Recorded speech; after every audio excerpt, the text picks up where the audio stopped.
Hi, it's me again with Corel Draws Tips and Tricks. And somebody posted on my Facebook page how you would make this Miller High Life, and I've traced it. It's not perfect to make it look like it fits on the bottle.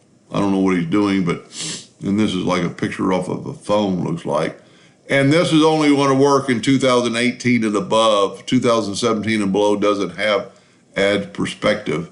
But if you'll just put your item in there, go up to Object and add perspective. I actually double checked this because I had it highlight everything that is new since 2018 or 17. And so I believe it's 2018 or 19, both. So add perspective.